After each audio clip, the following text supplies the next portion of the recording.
नमस्कार, स्वागत है आप सबका। मैं पुनीत पाठक और आप देख रहे हैं मेरा मध्य प्रदेश। मध्य प्रदेश की दिन भर की बड़ी खबरें विस्तार से दिखाते हैं।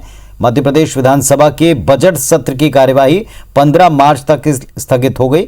आज विधानसभा में कर्ज माफी के मुद्दे पर जमकर हंगामा हुआ। कांग्रेस विधायक हर्ष विजय गहलोत ने सरकार से सवाल पूछा कि किसान कर्ज माफी की विस्तृत समीक्षा की जरूरत क्यों हुई।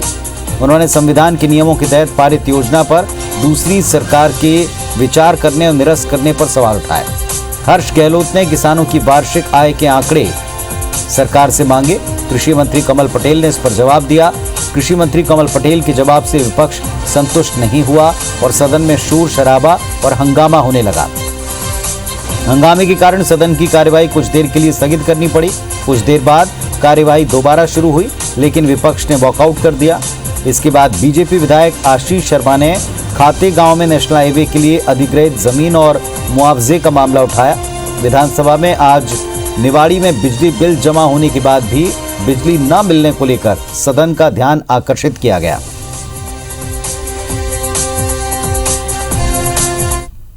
जन कल्याण की बात सदन में आए बिना वॉकआउट के, बिना हंगामे के। पर अगर सरकार मजबूर करेगी और बात नहीं रखना चाहेगी और हठ धर्मिता दिखाएगी तो विपक्ष का क्या करना? विपक्ष को कहीं ना कहीं मजबूरन वॉकआउट करना पड़ेगा। किसानों को आत्मनिर्भर बनाना चाहते हैं और इसलिए किसान को स्वावलंबी बनाना चाहते हैं और इसलिए हमने किसानों की आय बढ़ाने के लिए हमने फसल बीमा योजना का पैसा दिलाया, जो उन्होंने 15 महीने में नहीं दिया, तो उससे ज्यादा पैसा तो हमने फसल बीमा में दिला दिया। 950 के आसपास किसानों की और नागरिकों की जमीन का अधिग्रहण राजस्व और राष्ट्रीय राजमार्ग विभाग के द्वारा किया जाना है। लगभग 500 से अधिक लोगों ने मुआवजा वितरण में अनियमितता की शिकायतें की है। इससे सब लोग कमिश्नर के वहां पर अपील करके इस मामले का निराकरण कर सकते हैं। बेचारे गरीब किसानों के डिफाल्टर हो गए क्योंकि आपने पैसा हमको नहीं दिया, तो बैंकों ने पैसा जो है ना उनको देना चाहिए था, किसानों को नहीं हुआ। उन्होंने किसानों ने पैसा जमा नहीं किया, तो डिफाल्टर किसान करने के भी एक कांग्रेस की साजिश है, चाल है। मध्य प्रदेश में इसी महीने पंचायत और नगरीय निकाय चुनाव में से किसी एक चुनाव की घोषणा राज्य निर्वाचन आयोग कर सकता है। इसको लेकर राज्य निर्वाचन आयुक्त बसंत प्रताप सिंह ने बैठक ली, जिसमें राजनीतिक दलों के सदस्य भी शामिल हुए। उन्होंने बताया कि हाईकोर्ट के निर्देशानुसार आयोग मार्च में किसी एक निर्वाचन की घोषणा कर देगा। बैठक में राजनीतिक दल के प्रतिनिधियों ने कहा कि पहले त्रिस्तरीय पंचायत चुनाव करवाए जाएं। कुछ प्रतिनिधियों ने चुनाव मतपत्र से कराने की मांग की, जिस पर राज्य निर्वाचन आयुक्त ने स्पष्ट कहा कि चुनाव ईवीएम के जरिए ही होंगे।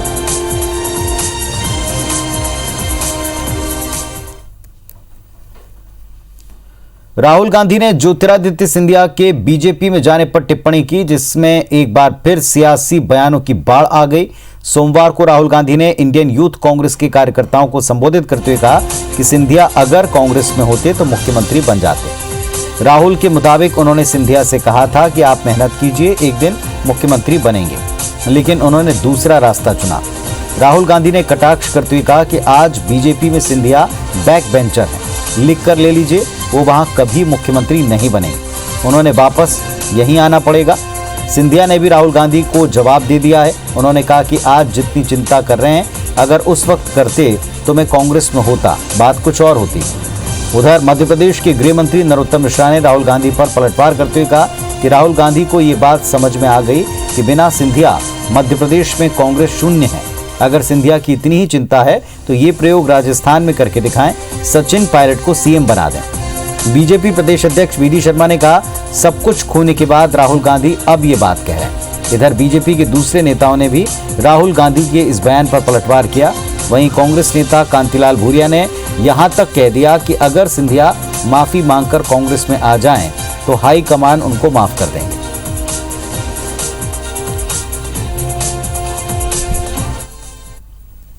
इतनी चिंता राहुल जी को अब है, काश उतनी चिंता होती जब मैं कांग्रेस में होता। इससे ज्यादा मुझे कुछ कहने की जरूरत नहीं। बहुत जल्दी समझ में आ गया आदरणीय राहुल गांधी जी को कि बिना सिंधिया के मध्य प्रदेश में कांग्रेस शून्य है। अच्छा, अगर मान लो वो ऐसा कर सकते हैं तो एक प्रयोग करें, राजस्थान में सचिन पायलट जी को बना दे। 2 साल में जो लोग कांग्रेस का राष्ट्रीय अध्यक्ष नहीं बना पाए, वो वो मुख्यमंत्री बनाने की बातें कर रहे हैं। पूरे चुनाव लड़ा सिंधिया जी के चेहरे पर, और जैसे ही सरकार बनी तो बुजुर्ग से भावनाएं कर दी। राहुल गांधी भी तो बहुत सपना देख रहे हैं, क्या बनेंगे पर बन पाएंगे कभी। लेकिन देखिए, सिंधिया जी भारतीय जनता पार्टी के वरिष्ठ नेता हैं, सम्मानीय राज्यसभा के सदस्य हैं और भारतीय जनता पार्टी के हमारे अहम आज भूमिका में हैं। लेकिन भारतीय जनता पार्टी में कौन कब क्या बनेगा ये यहाँ कोई न तय कर सकता, न कोई तय करता है। चेहरा किसी का दिखाया, मुख्यमंत्री किसी को बनाया। तो मैं राहुल गांधी साहब से कहना चाहता हूं, इस प्रकार की लच्छेबाजी मत करिए, इस प्रकार के गलत बयानी मत करिए। आपको बनाना था तो 15 महीने तक आपके साथ खड़े रहे, बेइज्जत किया उनके लोगों को, अपमानित किया उनके लोगों को। राहुल गांधी जी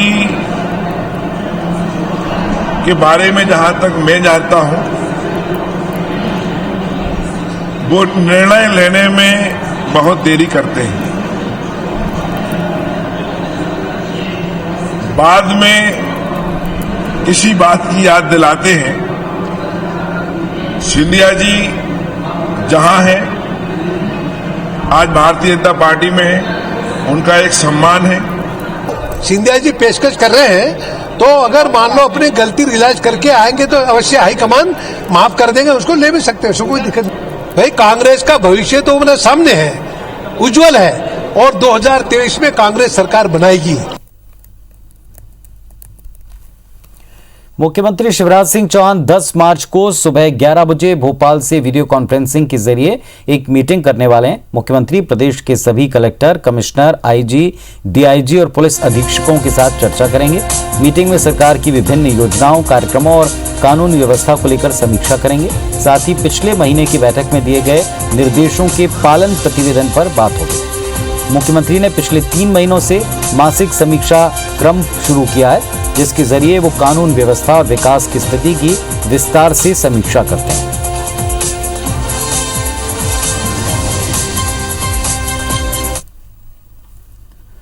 धार के कुक्षी विधानसभा से कांग्रेस विधायक और पूर्व मंत्री सुरेंद्र हनी सिंह बघेल के बैंक खाते से जालसाजों ने क्लोन चेक के जरिए 1.5 लाख रुपए निकाले। पहला चेक पिछले महीने 25 फरवरी को भोपाल में, दूसरा चेक दिल्ली में 2 मार्च को क्लियर हुआ।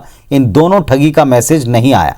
जब 8 मार्च को किसी पिंटू कुमार मंडल ने तीसरे चेक को क्लियर कराने के लिए दिल्ली के किसी बैंक में लगाया, तब उसका मैसेज मोबाइल पर आया। दरअसल विधायक सुरेंद्र सिंह बघेल ने पिछले महीने राम मंदिर निर्माण के लिए 1,11,101 रुपए का चेक दिया।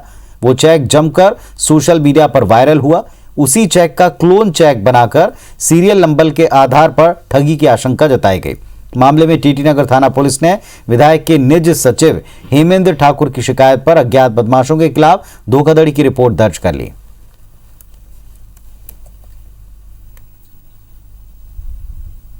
धार विधायक है, उनके खातों से पैसा निकाला गया है फर्जी चेक के माध्यम से। इसमें बैंक से हम लोग जानकारी ले रहे हैं कि जो चेक्स हैं उसको किस प्रकार से क्लोनिंग करी गई है या फिर फर्जी साइन किए गए हैं, क्या है। भोपाल में एक चेक लगाया हुआ है जिसमें 49,000 की राशि उसमें गबन की गई। बाकी जानकारी के अनुसार 2 चेक दिल्ली में लगाए गए। राजधानी भोपाल के नगर निगम में सब कुछ संभव है। बात बकाया वसूली से जुड़ी हो या संपत्ति कर के खातों को लेकर गड़बड़ी की, ये जानकर आपको अचरज होगा कि यहां संपत्ति कर के पूरे भुगतान के बावजूद दोबारा नोटिस थमाया जा रहा है। और ये एक बार की बात नहीं, नोटिस भी ऐसा कि सीधे संपत्ति कुर्क करने की धमकी मिलती। नगर निगम में ऐसी शिकायतों का आंकड़ा 5,000 से ज्यादा है। पूरा मामला देखिए इस रिपोर्ट में।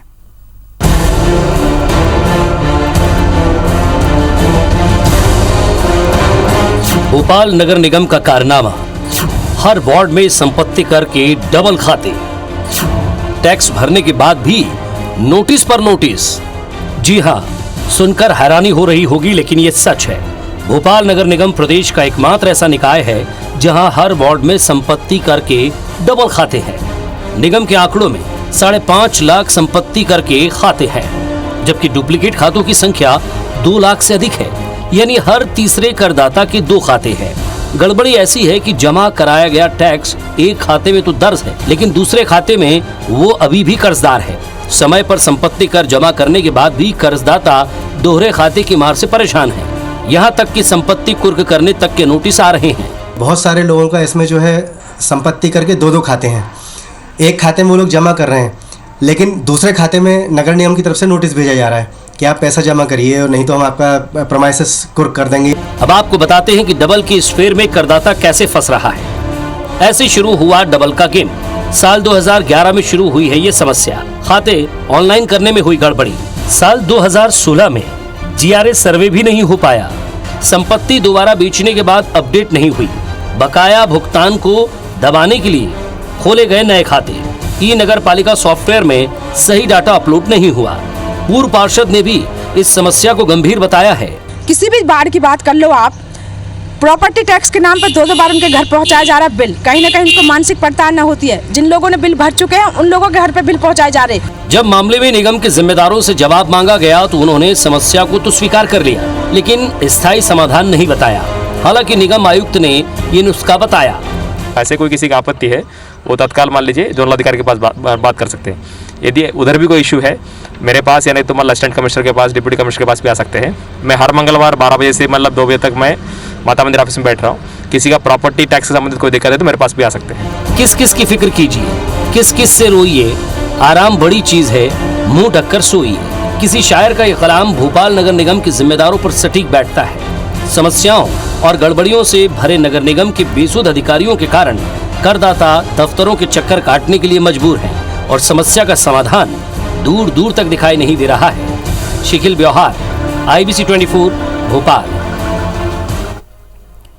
एक तरफ सीएम शिवराज सिंह चौहान भूमाफियाओं पर सख्त एक्शन के निर्देश देते हैं तो दूसरी तरफ भूमाफिया बीजेपी की सदस्यता ले रहे हैं। खबर देवास से है, जहां प्रदेश अध्यक्ष BD शर्मा की मौजूदगी में भूमाफिया पंकज देवलिया ने सोमवार को बीजेपी की सदस्यता ग्रहण कर ली।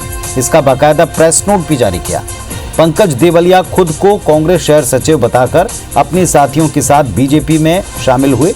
बीते दिनों भूमाफियाओं के खिलाफ पुलिस प्रशासन ने सबसे बड़ी कार्रवाई की, जिसमें 17 मामले अलग अलग थानों में दर्ज किए। इसमें पंकज देवलिया के खिलाफ भी FIR दर्ज हुई थी। कांग्रेस का कहना है कि पंकज देवलिया कितनी बार बीजेपी में शामिल होंगे, वो सिंधिया के साथ ही बीजेपी में चले गए थे। कांग्रेस, उन्होंने कहा कि कांग्रेस छोड़ के गए। कांग्रेस में वो थे कब? कांग्रेस से बाहर हुए उनको 1 साल हो गया है। अभी वो किस पोस्ट पे थे? 1 साल पहले जब माननीय सिंधिया जी ने कांग्रेस छोड़ी थी, उनके समर्थकों सहित देवलिया परिवार के सारे सदस्यों को हमने भारतीय जनता पार्टी में भेज दिया है। मनोज चौधरी जी ने उनको सदस्यता दिलाई, परंतु जहां तक उनकी भूमाफिया के संबंध में चर्चा हो रही है, मैं स्पष्ट करना चाहता हूं कि कानून अपना काम कर रहा है। बात दर्ज किए गए हैं, उसमें इन्वेस्टिगेशन किया जा रहा है कि इसमें किस किसने लाभ के धंधे के रूप में जो है अवैध कॉलोनियाँ बनाई हैं और बेची हैं। जो लोग इसमें इन्वॉल्व पाए जाएंगे उनके विरुद्ध अनुसंधान करके अग्रिम कार्रवाई करेगी। अंतर्राष्ट्रीय महिला दिवस पर भोपाल नगर निगम ने कई कार्यक्रमों का आयोजन किया, लेकिन महिला सशक्तिकरण को लेकर की गई प्लानिंग को 5 साल बाद भी अमली जामा पहनाने में शासन प्रशासन नाकाम रहा। दरअसल राजधानी में महिलाओं के लिए अलग से हॉकर्स कॉर्नर खोलने की सहमति बनी थी। दावा किया गया कि शहर में 1 दर्जन स्थानों पर इनको खोला जाएगा। नगर निगम सिर्फ नूतन कॉलेज के सामने महिला हॉकर्स कॉर्नर बना पाया। हैरानी की बात यह, 10,000 वर्ग फीट में 25 लाख की लागत से हॉकर्स कॉर्नर बना तो लिया गया, लेकिन राजनीतिक खींचतान के चलते अब तक इसकी सौगात शहर की महिलाओं को मिल नहीं पाई। ऐसे में नगर निगम प्रशासन की लापरवाही और पूर्व निगम परिषद पर भी कई सवाल हैं।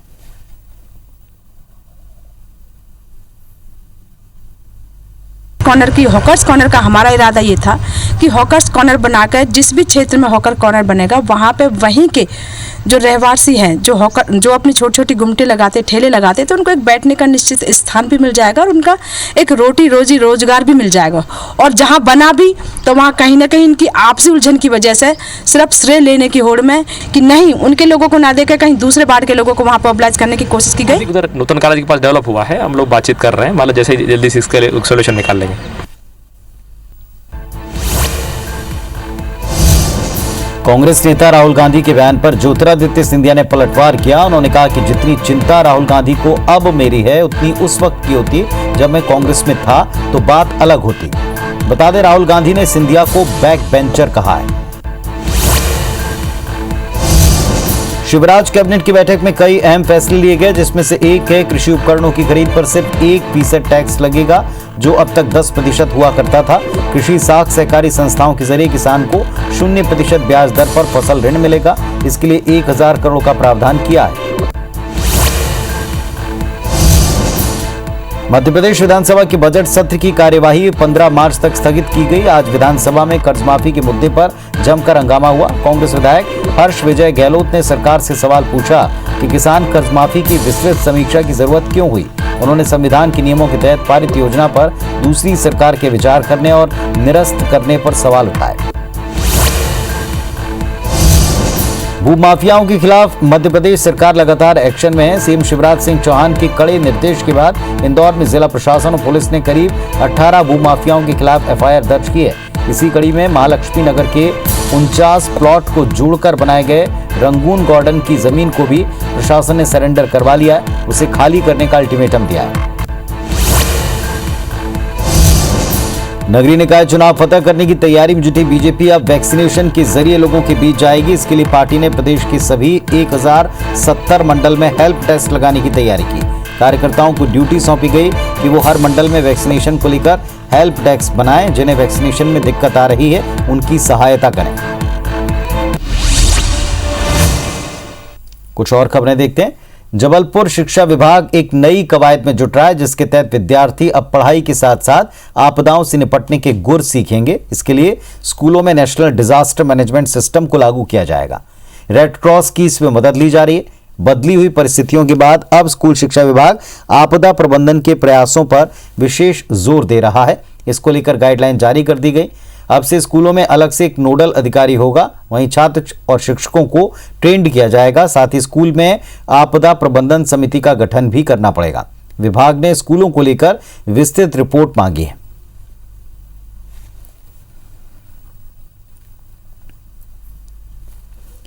दतिया की सड़कों पर इन दिनों रेत से भरे ओवरलोडेड ट्रैक्टर धड़ल्ले से दौड़ रहे हैं। जिले में सिर्फ 30 खदानें रजिस्टर्ड हैं, लेकिन 50 से 60 खदानों से रेत का अवैध उत्खनन किया जा रहा है। वहीं सीएम के आदेश की धज्जियां उड़ाई जा रही।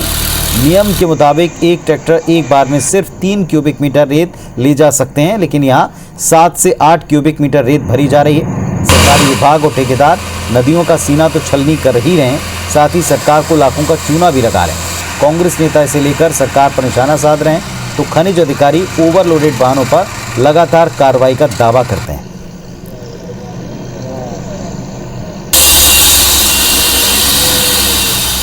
रेत के भरे ट्रैक्टर ओवरलोड 2 पहियों पर चल रहे हैं। किसी भी वक्त बहुत बड़ा हादसा हो सकता है। मैं प्रशासन से एक ही मांग करता हूं कि ये रेत के ट्रैक्टर ओवरलोड चल रहे हैं या ट्रैक चल रहे हैं तो उनको जल्द से जल्द बंद किया जाए। फरवरी माह में 17 वाहन इस तरह के ओवरलोडिंग और बिना रॉयल्टी पे आए गए हैं, उन पर कार्रवाई की गई है और 6 वाहन फरवरी में राजसात किए गए और 12 वाहन टोटल अभी तक राजसात किए गए और सभी पर प्रकरणों में एफआईआर भी दर्ज कराई जा रही है। कार्रवाई लगातार चल रही है ओवरलोडिंग और बिना रॉयल्टी के। तो इस बुलेटिन में फिलहाल इतना ही। तमाम खबरों और अपडेट्स के लिए आप देखते रहिए IBC 24। नमस्कार।